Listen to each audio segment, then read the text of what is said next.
নকুলকে অমাবস্যার রাত থেকে খুঁজে পাওয়া যাচ্ছে না। কোথায় সে? গোটা কুসুমপুর গ্রামের লোক খুঁজছে গত 2 দিন ধরে, তবে তার কোনো খোঁজ নেই। একটু পরে একটা লোক চিৎকার করতে করতে এগিয়ে এলো নকুলের বাড়ির দিকে। পাওয়া গেছে, নকুলকে পাওয়া গেছে, সে আর বেঁচে নি গো। সত্যিই নকুল আর বেঁচে নেই। তার দেহ রক্তহীন হয়ে পড়ে আছে কুসুমপুরের জঙ্গলে, হাতে নারীর এক টুকরো অন্তর্বাস। সকলে তাকিয়ে দেখল সামনের সুউচ্চ পাঁচিলের দিকে। এ কেমন আধার নেমে এলো নকুলের জীবনে। আজকের গল্প রক্তাক্ত মধুচক্র সম্পূর্ণভাবে প্রাপ্তবয়স্কদের জন্য। এই গল্পটি 16 বছরের নিচে কেউ শুনবেন না। গল্পটি শুনে ভালো লাগলে চ্যানেলটিকে সাবস্ক্রাইব করবেন, ভিডিওটিকে লাইক করবেন এবং নিজের মূল্যবান মতামত জানানোর জন্য একটা কমেন্ট করবেন। তাহলে শুনে নেওয়া যাক আজকের গল্প রক্তাক্ত মধুচক্র। ডক্টর বিক্রমদিক চট্টোপাধ্যায় মহাশয়ের সমীপেশু। ডাক্তারবাবু, নমস্কার নেবেন। আমি হুগলি জেলার চুঁচুড়া সংলগ্ন কুসুমপুর গ্রাম থেকে লিখছি। চিঠি মারফত আপনাকে যোগাযোগ করছি বলিয়া আমার সমস্যাকে কম গুরুত্বপূর্ণ ভাববেন না। সমস্যাটি আমার একমাত্র কন্যাকে নিয়ে। সমস্যাটি এমন যে তাকে সর্বক্ষণ একজন চিকিৎসকের তত্ত্বাবধানে রাখবার দরকার হয়ে পড়েছে। আমার প্রয়াত স্বামী ঈশ্বরপ্রসাদ লাহিড়ীর পৈতৃক ভবনটিই আমার নিবাস। ওনার আশীর্বাদে জমি জমা ও এস্টেটের খাজনায় আমাদের অবস্থা মোটামুটির ওপরে সচ্ছল বললেই চলে। কাজেই আপনার বসবাস ও আহারের কোনো রকম অসুবিধা হবে না। আপনার মাইনে মাসিক 70 টাকা অবধি আমি দিতে সক্ষম। আপনার উত্তর যত শীঘ্র সম্ভব জানালে বাধিত থাকিব। ধন্যবাদান্তে বিনীতা পার্বতী লাহিড়ী। 29/2/1932। লাহিড়ী নিবাস, গ্রাম কুসুমপুর, থানা চুঁচুড়া, জেলা হুগলি। চিঠিটায় দুটো বৈশিষ্ট্য ভীষণভাবে আমার দৃষ্টি আকর্ষণ করল। প্রথমত, পার্বতী লাহিড়ীর লেখনীর পরতে পরতে অনুরোধের সুর থাকলেও একবারও উনি সরাসরি আমায় অনুরোধ করেননি। কথার ফাঁক গলিয়ে বুঝিয়ে দিয়েছেন তার অনুনয়। দ্বিতীয়ত, তার কন্যার রোগটি যে আসলে কি তা তিনি কোথাও লেখেননি, অথচ মাইনের কথা বেশ স্পষ্ট করেই উল্লেখ করেছেন। এ থেকে বোঝাই যায় যে বড় ঘরের গৃহিণীর বৈষয়িক শিষ্টতা থাকলেও বিনম্রতার উপর বহু পুরনো হারানো দম্ভের ঘোমটা পড়েছে। সেকালে কলকাতা শহরে সাহেব ডাক্তারদের কদরই বেশি ছিল। নীলরতন সরকার বা বিধান রায় মানের না হলে এই দুর্ভিক্ষের বাজারে শাঁসালো রোগী জোটা ছিল অত্যন্ত ভাগ্যের ব্যাপার। আর আমার মতো সদ্য পাশ করা জেনারেল ফিজিশিয়ানদের কপালে আতপেটা খাওয়া আন্ত্রিকের রুগী বা এলোপাথারি ম্যালেরিয়ার কেস ব্যতীত রুগী আর কেউ আসতো না। কাজেই পশার তো দূর, মাসের শেষে নিজের বাসে ট্রামে ওঠার খরচটা উঠতে পারলেই নিজেকে ধন্য মনে করতাম। এমন অবস্থায় মাসে 70 টাকার লোভ সম্বরণ করাটা আমার পক্ষে ছিল অসম্ভব। করলামও না। বেশি ভাবাভাবি না করে পরদিনে লিখে দিলাম যে আগামী 8ই মার্চ আমি কুসুমপুরে আসছি। সাথে এও অনুরোধ জানালাম যে আমাকে পথ চিনিয়ে দেওয়ার জন্য চুঁচুড়া স্টেশনে অবশ্যই কাউকে যেন পাঠানো হয়। নির্দিষ্ট দিনে হাওড়া স্টেশনে ট্রেনে চেপে বসলাম। 1-1.5 ঘন্টার বেশি লাগার কথা নয়, অর্থাৎ বিকেলের আগে চুঁচুড়া পৌঁছতে পারব। রেলগাড়ি শহর ছেড়ে যেতেই বাইরের দৃশ্য বদলে গেল। 2 দিকে দিগন্ত বিস্তৃত শ্যামল প্রান্তর, তার মাঝখান দিয়ে ছুটে চলেছে ইস্ট ইন্ডিয়া রেলওয়ের কয়লার ইঞ্জিন। বাইরে পরন্ত শীতের উজ্জ্বল দুপুর, গাছের ডগায় ডগায় ঝলমলে রোদ। কয়লার ইঞ্জিনের শব্দে পাখির কলতান ঢাকা পড়লেও গাড়ি শহর ছেড়ে গ্রামের প্রান্তরে পড়তেই বেশ বোঝা গেল বসন্ত প্রায় সমাগত। চুঁচুড়ায় যখন গাড়ি থামল তখন প্রায় বিকেল 5:30। পশ্চিম আকাশে লাল আভাটুকু ছাড়া বাকি আকাশটা গাঢ় নীলাভ হয়ে গেছে। আমার সঙ্গে একজন নামলো বটে, কিন্তু তারা সকলেই এদিক ওদিক মাঠের মধ্যে অন্ধকারে অদৃশ্য হয়ে গেল। আমি দিশাহীন পথিকের মতো আমার ট্রাঙ্কটি নিয়ে টিকিট ঘরের দিকে তাকিয়ে দাঁড়িয়ে রইলাম। 8 ঘন্টা কেটে যাবার পরেও যখন কারোর দেখা পেলাম না, তখন নিজের স্টেশন থেকে বের হয়ে টিকিট ঘরে কেরানিটিকে জিজ্ঞাসা করলাম, ভায়া, কুসুমপুর কোন দিকে পড়বে? সে তো অনেক দূর, প্রায় 2 ক্রোশ। লোকটি স্টেশন লাগোয়া আমবাগানে ঘেরা একটা আধো অন্ধকার রাস্তা দেখিয়ে দিল। 2 ক্রোশ! লাহিড়ি গিন্নির আক্কেল সম্বন্ধে আমার মনে যে অশ্রদ্ধার বীজটি বপন হয়ে গেছিল, এখান থেকে কুসুমপুরের দূরত্ব শুনে সেটি থেকে যেন অঙ্কুর গজিয়ে গেল। এরা কি তাহলে আমার চিঠি পায়নি? এ অন্ধকারে একা একা 2 ক্রোশ পথ পাড়ি দেওয়া যে বিপদকে আলিঙ্গনের আহ্বান করা, তা বেশ বুঝতে পারছিলাম। রাতটা হয়তো স্টেশনেই কাটাতে হতো, যদি না এক স্থানীয় কৃষক চুঁচুড়া হাটে বেচা কেনা সেরে নিজের গরুর গাড়িটি নিয়ে কুসুমপুরের পথে ফিরত। তিনি আমাকে কুসুমপুর পৌঁছে দিলেন। আমি তাকে একটা টাকা কৃতজ্ঞতা স্বরূপ দিতে গেলে সে হাত জোর করে বলল যে ডাক্তারের থেকে পয়সা নিয়ে এসে নিজের পাপ বাড়াবে না। যাওয়ার আগে আমাকে দেখিয়ে দিল সামনের দিকে বাম দিকে লাহিড়ি নিবাসের ফটক। শ্যাওলা ধরা বিরাট ফটক পার হতেই শুরু হলো শেওড়া কাঁঠালের বাগান। তার তলা থেকে নুড়ি বিছানো রাস্তা চলে গেছে আঁধারের বুক চিরে। ঠিক কতটা জমির উপর বাড়িটা তৈরি এই সন্ধ্যার অন্ধকারে আন্দাজ করা কঠিন ছিল, কিন্তু কম করে হলেও 1 বিঘের কম হবে না। ধীরে ধীরে ঘন ছায়ায় ঘেরা গাছপালার ফাঁক থেকে সাদা বাড়ির দালানটিকে উঁকি মারতে দেখা গেল। বাড়ি না বলে প্রাসাদ বললে বোধহয় ঠিক হয়, যদিও অনাদর ও অবহেলায় বিভিন্ন জায়গায় রং চটে গেছে, বা সিমেন্টের কারুকার্য করা থামগুলো বিভিন্ন জায়গায় ফাটল ধরেছে। তবু এই সন্ধ্যের অন্ধকারেও ভগ্নদশায় রুগ্ন বাড়িটির প্রতিটি কোণা থেকে ঐতিহ্য যেন ঝরে পড়ছে। উঠোনের মাঝখানে এসে দাঁড়ালাম। প্রকাণ্ড আধার ঘেরা প্রাসাদের সামনে দাঁড়িয়ে নিজেকে বড় ক্ষুদ্র এবং নির্বল মনে হতে লাগলো। ট্রাঙ্কটা উঠোনের উপর নামিয়ে রাখলাম।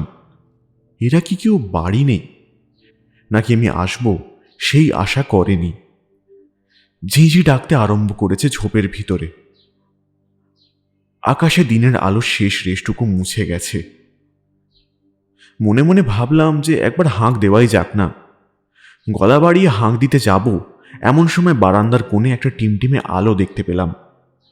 ক্রমে সেটা বড় হতে হতে উঠোনে আমার সামনে এসে থামল। না, কোনো সন্দেহ নেই, ইনি এই এস্টেটের মালকিন পার্বতী লাহিড়ী। হাতের লণ্ঠনটা নামিয়ে রেখে খানিকক্ষণ আমার দিকে তাকিয়ে কি যেন ভাবলেন, তারপর ধরে যাওয়া কণ্ঠে বললেন, আপনি আসবেন তা আমি ভাবতেই পারিনি। কিন্তু আমি তো চিঠিতে... সে চিঠিখানা পেয়েছিলাম, কিন্তু মেয়েটার দিন দিন যা... ওনার গলা ভিজে আসলো। চট করে নিজেকে সামলে নিয়ে বললেন, বলেছিলাম বংশীকে স্টেশনে যেতে, কিন্তু ওর আবার আজ শরীরটা তেমন, আমার পক্ষেও তো আর... না না, ঠিক আছে, আমি পথ চিনে চলে আসতে পেরেছি, কোনো অসুবিধে হয়নি। গিন্নির বয়স আন্দাজ 50, কিন্তু চুলে অনেক বেশি রকমের পাক ধরেছে, আর মুখে বলিরেখার সংখ্যাও বেমানান রকমের বেশি। পরনে বৈধব্যের মানানসই সফেদ শাড়ি আর খালি পা, কিন্তু মুখে আভিজাত্যের ঔজ্জ্বল্য সুস্পষ্ট। আয়ুর ভারে কোমর ঈষৎ বেঁকে গেলেও এককালে তিনি দীর্ঘাঙ্গী ছিলেন তা বোঝাই যায়। নিজেকে সামলে নিয়ে তিনি লণ্ঠনটি তুলে নিলেন। আসুন। আমি লাহিড়ী দেবীকে অনুসরণ করলাম। বাড়ির বাম দিকে পেঁচানো সিঁড়ি উঠে গেছে। ফাটল ধরা দেওয়ালে কত নাম না জানা মানুষের প্রতিকৃতি। ছবিগুলো সময় আর অবহেলায় কালো হয়ে প্রায় অদৃশ্য হয়ে গেছে। এসব দেখে মনে এক অদ্ভুত সন্দেহ উপস্থিত হলো, এরা 70 টাকার মাইনে দিতে পারবে তো? এককালে যে প্রতিপত্তি ছিল সে বিষয়ে সন্দেহ না থাকলেও এখন যে পরিবারটির অবস্থা খুব সুখকর নয় তা বুঝবার জন্য আমার চেয়ে বেশি বুদ্ধির প্রয়োজন নেই। দোতলায় সার দিয়ে একের পর এক ঘর, তাদেরই একটা ঘর উনি আঁচলের চাবি দিয়ে খুলে দিলেন। বেশ পরিষ্কার পরিচ্ছন্ন। ঘরে খাট, টানা পাখা, জলের কুঁজো ও একটা লণ্ঠনও রাখা রয়েছে। বোঝাই যায় যে আমার আগমনের জন্য ঘরটিকে তৈরি করে রাখা হয়েছে। আমি ট্রাঙ্কটি রেখে আবার লাহিড়ী দেবীকে অনুসরণ করলাম। এবার উনি দুটো ঘর ছেড়ে আমায় সিঁড়ির কাছে একটা ঘরে ঢুকিয়ে নিলেন। এই ঘরটিকে বৈঠকখানা বলা চলে। 3 দিকে 3টি পুরাতন সোফা ও মাঝখানে একটা দামি মার্বেলের টেবিল। লণ্ঠনটিকে টেবিলের মাঝখানে রেখে আমরা বসলাম। আপনাকে আমি এতদূর টেনে আনলাম, এর জন্য আমি সত্যিই খুব দুঃখিত। বিনম্র স্বরে বললেন লাহিড়ী গিন্নি। আহা, এসব ভাববেন না। আমি একজন পেশাদার ডাক্তার। রোগীর চিকিৎসার জন্য আমাকে যে কোনো জায়গায় যেতে হতেই পারে। আর আমি তো অনুগ্রহের জন্য নয়, স্রেফ পেশার খাতিরে এখানে এসেছি। তা তো বটেই। আচ্ছা, এবার যদি আমায় রোগীর বিষয়ে কিছু বলেন। লাহিড়ী দেবী কিছুক্ষণ চুপ করে থেকে তারপর বলতে আরম্ভ করলেন। আমার মেয়ের জন্ম কলকাতাতে, আজ থেকে 27 বছর আগে। জন্মানোর পরই ডাক্তার বলে দিয়েছিল যে তার জীবন আর 5 জনের থেকে আলাদা হবে। সময় সময় নানা রকম উপসর্গ দেখা দেবে। হয়ও তাই। 5 বছর বয়স থেকে তাকে মাঝে মাঝেই শ্বাসকষ্টজনিত কারণে অসুস্থ হয়ে পড়তে হয়। 13 বছর বয়সে যখন তার শরীর জানান দেয় যে আমার মেয়ে এখন শিশুর থেকে কিশোরী হয়েছে, প্রথমবার তার এত রক্তপাত হয় যে 5ম দিনের পর সে 3 দিন অজ্ঞান হয়ে পড়ে থাকে। সন্তান ধারণে বাধা রয়েছে বলে তাকে বিয়ে দেওয়া সম্ভব হয়ে ওঠেনি। এখন ব্যাপার এমন দাঁড়িয়েছে যে শ্বাসকষ্ট, রক্তাল্পতার সাথে যোগ হয়েছে স্নায়ুর চাপ। যে কোনো ব্যাপারে আর 5 জনের থেকে উত্তেজনা তার অনেক বেশি হয়। কখনো কখনো রেখে আমায় মারতে পর্যন্ত যায়, কখনো আবার নিজের মনেই কেঁদে ভাসায়, কখনো খুব দুর্বল, কখনো বা 3 দিন ঘুমিয়ে কাটিয়ে দিল। ডাক্তারবাবু, আমি একা মানুষ, ওকে নিয়ে বড় বিপদে পড়েছি। কি করে যে বাঁচাবো আমি মেয়েটাকে?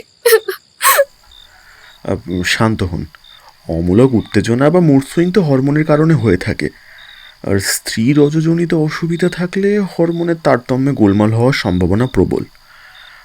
দেখুন, যদিও আপনি ওকে একবার কোনো ভালো স্ত্রীরোগ বিশেষজ্ঞকে দেখাতে পারতেন, কিন্তু এও ঠিক যে ভালো স্ত্রীরোগ বিশেষজ্ঞ আপনি কলকাতাতেই কটা পাবেন বলা শক্ত। আর মফস্বলে তো পাওয়ার কোনো প্রশ্নই নেই। আচ্ছা, ওকে একবার দেখা যায়? ও একতলায় নিজের ঘরে আছে, আপনি আসার আগে ঘুমিয়েই ছিল। তাহলে কাল সকালেই বরং দেখা যাবে। এই অন্ধকারে চোখ বা নখের রং তো আমি এমনিতেও বুঝবো না। অ্যানেমিক রোগীর জন্য যা বোঝা অত্যন্ত জরুরি। ও সকালে ওঠে কখন? ও ভোরে উঠে স্নান সেরে পুজো দেয়। আপনি ওঠার আগেই আমি ওকে তুলে দেব। আপনি সকাল সকাল ওকে পরীক্ষা করে নিতে পারবেন। আচ্ছা, বেশ, তাই হবে খন। লাহিড়ী গিন্নি উঠে গেলেন, সাথে আমিও উঠলাম। আপনার খাবার কখন পাঠাবো ঘরে ডাক্তারবাবু? 8:30। আমি ঘর থেকে বাইরে এসে দাঁড়ালাম। উনি তালা দিতে দিতে বললেন, আপনি ঘরে চলে যেতে পারেন, আমি কিছুই মনে করব না। বলে শান্ত পায়ে সিঁড়ি দিয়ে নেমে গেলেন। দেখে ভালো লাগলো যে বাড়িতে কোনো চতুর্থ ব্যক্তিও আছে।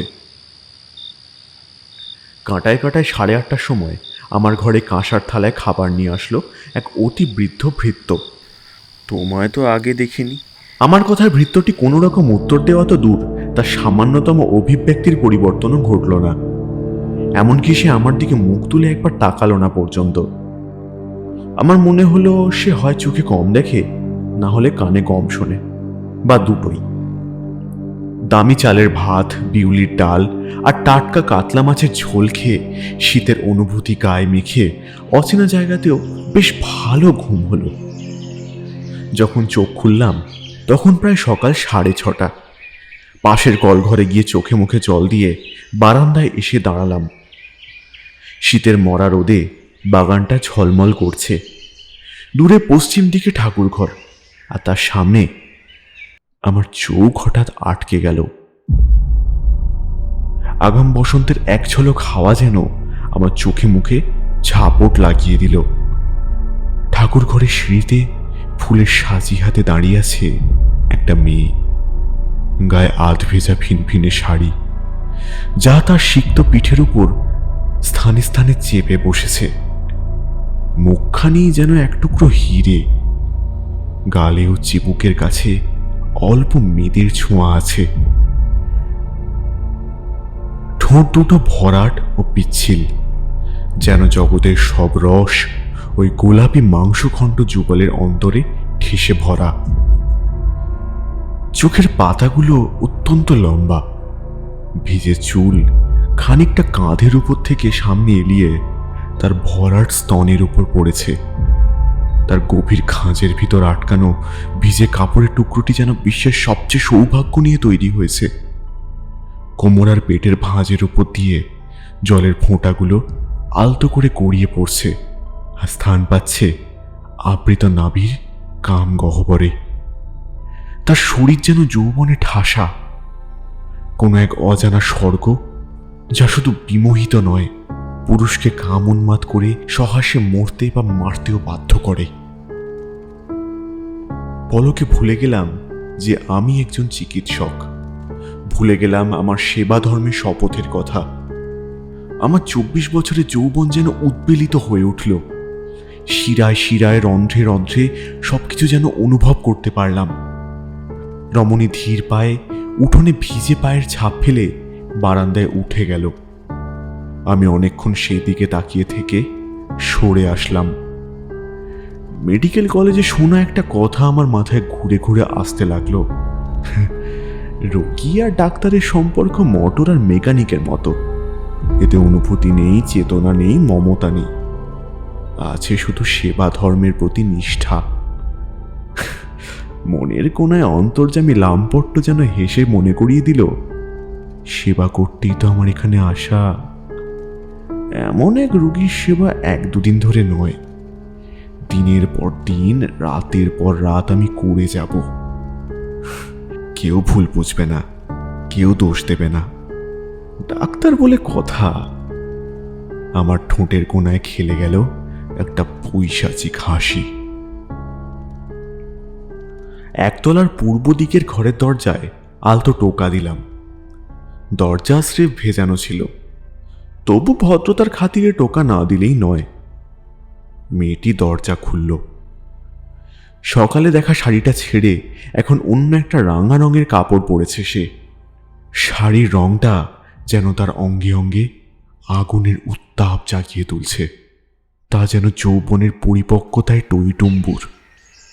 বলুন। আমি কাল এখানে এসেছি। কাল রাত হয়ে গিয়েছিল বলে আপনাকে আর বিরক্ত করিনি। আর যদি একবার একটু পরীক্ষা করতে দেন তাহলে খুব ভালো হয়। মেয়েটি নিঃশব্দে একবার উপর থেকে নিচ অব্দি আমায় দেখে নিয়ে পথ ছেড়ে দিল। আমি তার পিছন পিছন ঘরের ভিতরে ঢুকলাম। বেশ পরিচ্ছন্ন ঘর।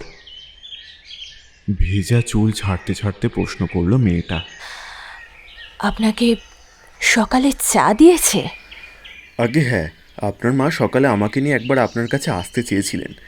আমি ওনাকে বললাম ব্যস্ত না হতে, আমি সময় করে ঠিক দেখে নেব। আর তখন আপনি সদ্য ঠাকুর ঘর থেকে ফিরছিলেন। অত সকালে আপনাকে বিরক্ত করাটা। মায়ের বয়স হয়েছে, উনি আমায় নিয়ে চিন্তা বেশি করেন। আমি মনে করি না আমার জন্য 24 ঘন্টার মোতায়েন করা ডাক্তারের কোনো প্রয়োজন আছে। আমার চোখের পানে তাকিয়ে বলল মেয়েটা। তার উজ্জ্বল খয়েরি চোখ আর ধনুকের মতো বাঁকা ভুরু যেন এক কোনো শিল্পের নিদর্শন। আমি তার বিছানার উপর সন্তর্পণে বসলাম।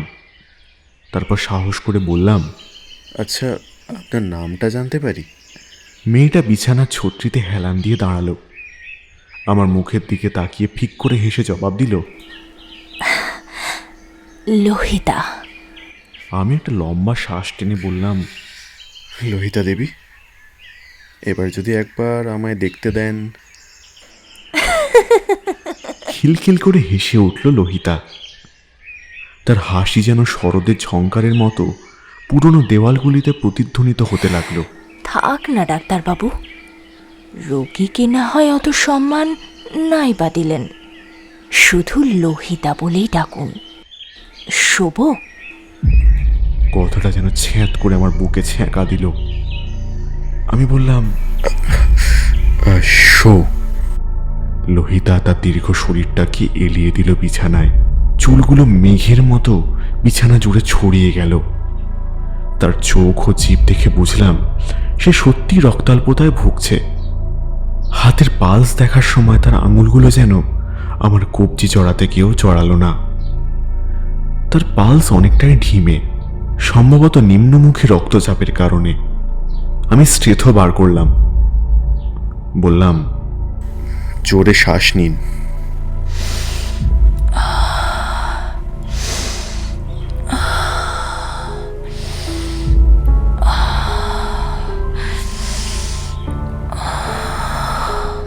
লোহিতা বুক ভরে শ্বাস নিল।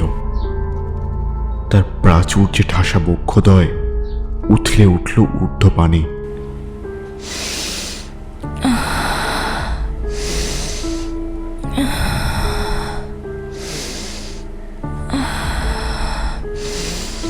আমি আলতো হাতে স্থেথটা চেপে ধরলাম তার বাম দিকে স্তনের উপরে। পরক্ষণে আমার পায়ের নখ থেকে মাথার চুল অব্দি যেন বিদ্যুৎ খেলে গেল।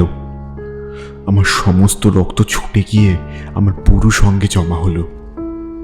লোহিতা আরেকবার শ্বাস নিল। আমার হাতটা নেমে এসে আবার উঠে গেল। বেশ বুঝতে পারছিলাম আমার ডাক্তারি বিদ্যা লোপ পেয়ে সেই জায়গায় স্থান নিচ্ছে এক অশুভ উন্মত্ত বাসনা। হাতটা সরিয়ে নিলাম। ইশারায় উঠতে বললাম লোহিতাকে। কি বুঝলেন ডাক্তারবাবু? তেমন কিছু না, একটু অবজারভেশনে থাকতে হবে আর কি। তোমাদের চাকরটিকে পাঠিয়ে আয়রন আছে এমন কিছু সবজি আর ফল, মানে পেঁপে, আনারস, লাল শাক অথবা টাটকা মাছ আনিয়ে রাখবে, আর রোজ খাবে। আমি তো রইলামই। আর একটা কথা, বলুন। আমায় ডাক্তারবাবু নয়, শুধু বিক্রম বলেই ডাকবে, আমি খুশি হব। কথাটা শুনে লোহিতার মুখের অভিব্যক্তিতে যে পরিবর্তনটা আসলো, সেটা না অবাক না খুশির, তা বোঝা গেল না। তবু সে কয়েক মুহূর্ত আমার চোখে চোখ রেখে মুখ নামিয়ে নিল। তার ঠোঁটের কোণের হাসির রেখাটা আমার দৃষ্টি এড়ালো না। দুপুরে ঘরে খাবার দিতে আসলে ভৃত্যটিকে জিজ্ঞাসা করলাম, কাছাকাছি বাজার টাজার আছে নাকি? ভৃত্যটি উত্তর না দিয়ে চলে যাচ্ছিল। আমি উঠে গিয়ে তার কাঁধ ধরে ঝাঁকিয়ে আমার প্রশ্নটা আবার করলাম। বৃদ্ধের এক চোখে ছানি, আর এক চোখেও যে জ্যোতি খুব প্রখর তা বলা যায় না। আমার প্রশ্নে এসে দুর্বোধ্য শব্দ করে হাত তুলে দক্ষিণ দিকে দেখিয়ে দিল। বুঝলাম সে বধির নয়, তবে বোবা। মাথা নামিয়ে সে প্রস্থান করল। আমি বুঝলাম এই বাড়িতে জীবন বড়ই ধীর। লোহিতা থাকে নিজের ঘরে নিচতলায়, তার মায়ের ঘরও সম্ভবত পশ্চিম দিকে কোথাও। ভৃত্যটি কথা বলবার অযোগ্য। কাজে এখন থেকে দিনগুলি আমার একাকিত্বের সঙ্গেই কাটবে, যদি না লোহিতার সাথে আমার বন্ধুত্ব নিবিড় আকার নেয়। আমার ডাক্তারি সত্তার পবিত্রতার উপর কখন যে ধীরে ধীরে কামের অন্ধকার ছেয়ে গেছে, তা বুঝলেও তাকে দমাবার চেষ্টা করলাম না। সন্ধ্যের দিকে বাজারে সিগারেট কিনতে এসে সেদিনে সেই চাষির সঙ্গে দেখা হয়ে গেল। আমাকে তিনি আবার দেখে খুব খুশি হলেন। খুশি হয়ে গোসাইয়ের দোকানে কুসুমপুরের সেরা চা খাইয়ে ছাড়লেন। কথায় কথায় জানলাম তার নাম গোবিন্দ। আপনি কর্তা বাবার গিন্নির চিকিৎসা করতে এসেছেন বুঝি? বাঁশের বেঞ্চের উপর বসে আমি বললাম, না না, উনি তো বেশ আছেন। আমায় উনি ডেকে পাঠিয়েছেন ওনার মেয়ের জন্য। গোবিন্দর ভুরু কুঞ্চিত হয়ে গেল। মেয়ে? কই, কর্তা বাবার যে মেয়ে আছে তা তো কখনো শুনি নাই। আমারও একটা খটকা লাগলো। কেন? তার মেয়ে যে বেশ বড়, বয়স 27 বছর, কলকাতায় তার জন্ম। এসব কিছুই আপনারা জানেন না? আগে কর্তা বাবা ছিলেন আমাদের ভগবান। আমরা তো জানতাম ওনার কোনো সন্তান হয় নাই। এমনকি গিন্নিমাও ওনার সাথে কুসুমপুরে থাকতেন না। উনি আমাদের মাঝেই থাকতেন, সুখে দুঃখে পাশে দাঁড়াতেন। গিন্নিমার সাথে সম্পর্ক ভালো ছিল না ওনার। উনি এখানে অসুস্থ হয়ে পড়ায় গ্রামের মানুষই ওনাকে কলিকাতায় নিয়ে যায় চিকিৎসার জন্য। তারপর উনি মারা গেলে গিন্নিমা এখানে এসে থাকতে আরম্ভ করেন। কিন্তু ওনাদের যে এত বড় মেয়ে আছে তা তো শুনি নাই। আপনি ঠিক জানেন যাকে দেখেছেন সে কর্তা বাবার মেয়ে? আমার কেমন যেন গা শিরশির করতে লাগলো কথাটা শুনে। অজানা মানুষের চিঠিতে টাকার লোভে এত দূরে এসে বিপদে পড়লাম না তো? আসলে ওই বাড়িতে আমি ছাড়া পার্বতী লাহিড়ী, এক বুড়ো চাকর, আর যিনি থাকেন তাকে তো আপনাদের গিন্নিমা তার মেয়ে বলেই পরিচয় দিলেন। চাকরটা তো 50 বছরের, কর্তা বাবার সময় থেকে আছে। ওর নাম নকুল। গরিব মানুষ, যাওয়ার কোনো জায়গা নাই, তাই ওখানেই পড়ে আছে। এছাড়াও বংশী বলে একজন ব্যান্ডেলের ছেলে গোমস্তার কাজ করছে 2 মাস ধরে। কিন্তু ওনার মেয়ের ব্যাপারে তো। আমি আর কথা বাড়ালাম না। গোবিন্দর থেকে বিদায় নিয়ে লাহিড়ী নিবাসের দিকে পা বাড়ালাম। সন্ধ্যা হয়ে আসছে, আর চাঁদ দেখা যাচ্ছে না। মেঘে ঢেকেছে লাহিড়ী নিবাসের মাথার উপরের আকাশ, সেই সাথে মৃদু ঝোড়ো হাওয়া। উঠোনে পা দিয়ে সেই অন্ধকার থমথমে হাবেলির সামনে দাঁড়িয়ে আজ কেন যেন মনে একটা শিরশিরে আতঙ্ক অনুভব হলো। এরা বাড়িতে এত কম আলো জ্বালায় কেন? এত বৈভবের মধ্যে থেকেও একজন প্রায় অন্ধ প্রতিবন্ধী মানুষের অতিরিক্ত কোনো ভৃত্য নেই কেন? লোহিতার ব্যাপারে এলাকার মানুষ কেউ কিছু জানে না। সে তবে কে? ঈশ্বর প্রসাদের মেয়ে, নাকি পার্বতীর সাথে অন্য কারোর কিছু ছিল? ঈশ্বর প্রসাদকে পার্বতী কিছু। ডাক্তারবাবু, চমকে উঠে পিছনে তাকালাম। বারান্দার শেষ প্রান্তে ঝোড়ো হাওয়ায় সাদা শাড়ির আঁচলটা উড়ছে। অন্ধকারে দাঁড়িয়ে পার্বতী। আজ তার হাতে লণ্ঠন নেই। কি ভাবছেন অন্ধকারে একলা দাঁড়িয়ে? পার্বতী কি আমার মনের আশঙ্কা আঁচ করে ফেলেছে? না না, আমি নিজেকে সামলে নিয়ে বললাম, কিছু না, আমি নিজের ঘরে যাচ্ছিলাম। পার্বতী খানিকক্ষণ সেইভাবেই দাঁড়িয়ে থেকে বারান্দার অপর প্রান্তে অদৃশ্য হয়ে গেল। আমি পায়ে পায়ে সিঁড়ি বেয়ে উঠে গেলাম। দোতলার বারান্দাটা খুটখুটে অন্ধকার। মাঝে মাঝে অল্প বিদ্যুতের আলোতে ঝলকে উঠছে ছোপ ধরা অন্ধকার কোণগুলো। আজ ঝিঝির ডাক নেই, কানে আসছে শুধু হাওয়ার চাপা গর্জন। ঘরে ঢুকে লম্পটি জেলে একটা সিগারেট ধরালাম। মনের মধ্যে অনেকগুলি প্রশ্ন উথাল পাথাল করছে। এত বড় হয়ে গেল একজন মেয়ে, অথচ কেউ সেই বিষয়ে জানবে না। দোতলায় আর একতলায় 3টি ঘর বাদে সব ঘর তালা বন্ধ কেন? বংশী ছেলেটি বা কোথায় গেল? থমথমে শুনশান লাহিড়ী নিবাসে কি সত্যিই কোনো কদর্য রহস্য লুকিয়ে আছে? না, এই জায়গায় থাকাটা শ্রেয় নয়। মা মেয়ের ব্যবহারে আমি কোনো বেচাল না দেখলেও এ বিষয়ে সন্দেহের কোনো অবকাশ নেই যে এই পরিবারটির সাথে রাতের পর রাত এই হানা বাড়িতে সহবাস করা উচিত হবে না। ঠান্ডা মাথায় সিগারেটটা শেষ করে আমি ট্রাঙ্কটা গোছাতে লাগলাম। আজ রাতে হয়তো কলকাতা ফেরবার গাড়ি পাবো না। বাজার এলাকায় গিয়ে গোবিন্দর খোঁজ করব। সে নিশ্চয়ই আজ রাতে থাকার মতো একটা জায়গা করে দিতে পারবে। তারপর কাল সকালের প্রথম গাড়ি ধরে হাওড়া ফিরে যাব। ঝোড়ো হাওয়াটা বাড়ছে। বৃষ্টি নামার আগে আমাকে বাজারে পৌঁছতেই হবে। ট্রাঙ্কটা তুলে নিয়ে পা বাড়াবো, এমন সময় বিদ্যুতের আলোতে একটা অবয়বের ছায়া দেখতে পেলাম। শিউরে উঠে দুপা পিছিয়ে আসলাম। চেয়ে দেখি সামনের অন্ধকারে ছায়ামূর্তির মতো আমার দরজায় দাঁড়িয়ে আছে লোহিতা। পরনে গাঢ় রক্তবর্ণ শাড়ি, চুল সুন্দর করে খোপা বাঁধা, কপালে লাল টিপ, নাকে নোলক, হাতে চুড়ি, যেন নিজেকে সম্পূর্ণ শৃঙ্গারে নিমজ্জিত করে আমার সামনে মেলে ধরেছে। আমি ট্রাঙ্কটি নামিয়ে রাখলাম। এই সাজে যেন এর আগেও কোথাও তাকে দেখেছি, মনে পড়ল না। বিক্রম, সেই ভরাট রসসিক্ত কণ্ঠস্বর। বলো লোহিতা। আমার স্বর স্থির ও শান্ত। বুকের ভিতর রক্তবিন্দুগুলি যেন একটু একটু করে নিজেদের স্থিরতা হারাচ্ছে।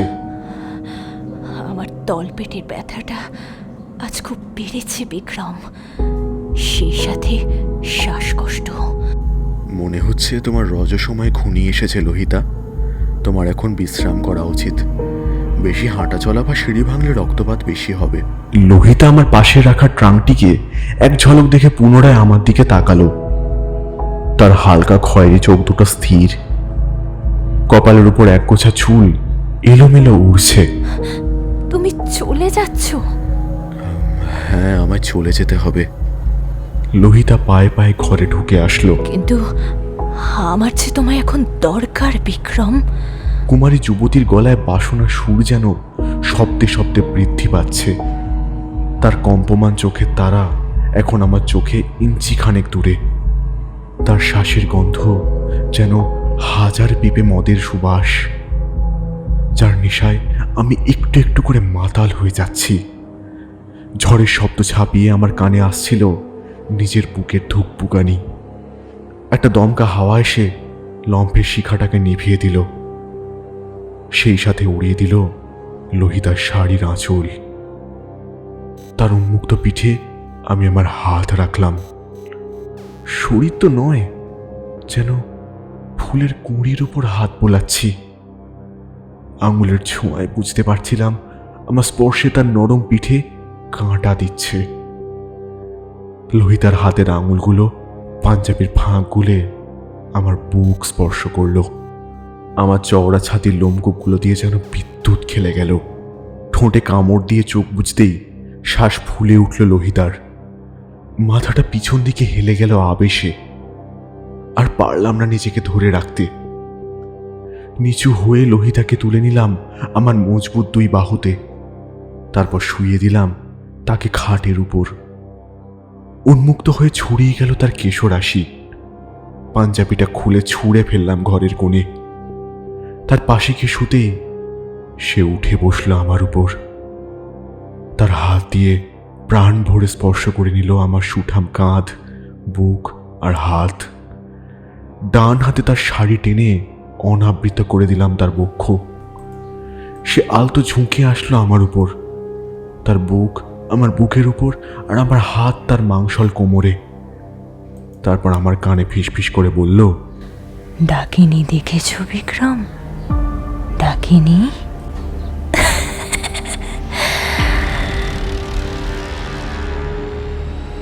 এই কেমন প্রশ্ন?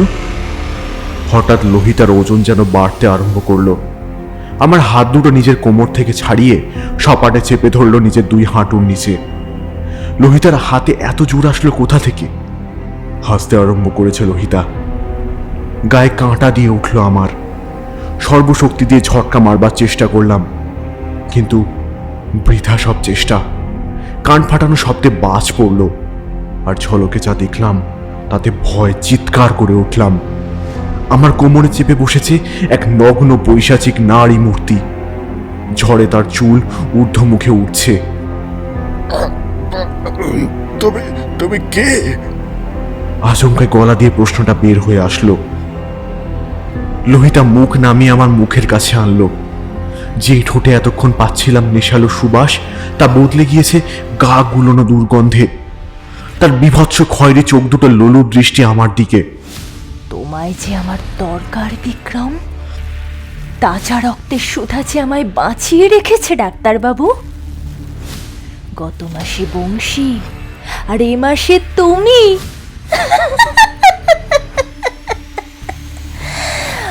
আমার রক্তপাত আমি ভরাবো তোমার রক্ত পান করে।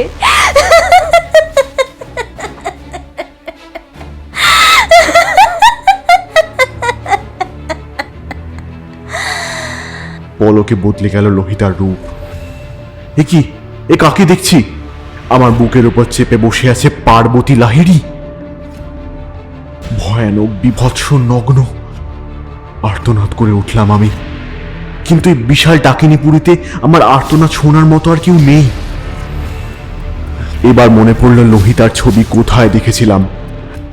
প্রথম দিন সিঁড়ি দিয়ে উঠবার সময় তৈলচিত্রগুলোর মধ্যে একটাতেই দেখেছিলাম জমিদার গোছের একটা মানুষের পাশে হুবহু এই চেহারার এক মহিলা, অর্থাৎ স্বামী স্ত্রী। এই ডাকিনী নিজের যৌবনের রূপ ধরে এতক্ষণ আমায় যৌনতার জালে ফাঁসিয়ে নিজের রক্ত তৃষ্ণা মেটাবার জন্য আমাকে ডেকে এনেছে। অট্ট হাসিতে কেঁপে উঠল ঘর, গর্জে উঠল বাজ। পার্বতীর জিঘাংসা ভরা মুখের ভেতর থেকে বের হয়ে আসলো দুটো ছুঁচলো দাঁত। লকলকে জিহবাটি ঝুলে পড়ল মুখের ফাঁক দিয়ে। তার চোয়ালটি নেমে আসলো আমার গলা লক্ষ্য করে। আমি মৃত্যু ভয়ে চোখ বুঝলাম। হঠাৎ এক দুর্বোধ্য হুঙ্কারে আমার সম্বিত ফিরল। আমার নজর ঘুরল দরজার দিকে। দেখি সেখানে দাঁড়িয়ে আছে সেই অন্ধ ভৃত্যটি। হাতে তার একটা বড় কাটারি, ছানি পড়া চোখেও জ্বলছে ক্রোধের ভাঁটা। বাঁচাও বলে চিৎকার করে উঠলাম। বৃদ্ধ গর্জন করে কাটারিটি মাথার উপর উঠিয়ে সোজা ঝাঁপিয়ে পড়ল পার্বতীর উপর। মারতে থাকলো এলো পাথারি কোপের পর কোপ। পার্বতী আমায় ছেড়ে আর্তনাদ করে হুমড়ি খেয়ে পড়ল বৃদ্ধের উপর। আমি এক লাফে উঠে পড়লাম। বৃদ্ধের হাত থেকে কাটারিটা ছিটকে পড়ল মেঝেতে। তারপর আমার কিছু করবার আগেই বৃদ্ধ নিজের সমস্ত শক্তি দিয়ে পার্বতীকে চাপটে ধরল। তারপর পেছনের গরাদবিহীন জানলা দিয়ে ঝাঁপ মারল নিচে। ধূপ করে দুটো শরীর মাটিতে পড়ার শব্দ হলো। তারপর সব চুপ। আতঙ্কে রেশ কাটতে না কাটতেই আমি উঁকি মারলাম জানলা দিয়ে। বিদ্যুতের আলোয় দেখতে পেলাম 25 ফুট নিচে শান বাঁধানো চাতালের উপর ঘাড় মোটকে পড়ে আছে একটা দৈত্য সদৃশ উলঙ্গ নারী শরীর। ও তার পাশে নিথর হয়ে পড়ে আছে নকুল, বিশ্বস্ত নকুল। চোখে মুখে তার প্রশান্তির ছাপ। সে শুধু আমার প্রাণ বাঁচায়নি, নিজের প্রাণ দিয়ে সাপ মোচন করে গেল তার ভ্রান্ত মনিবের বিধ্বস্ত ঐতিহ্যের।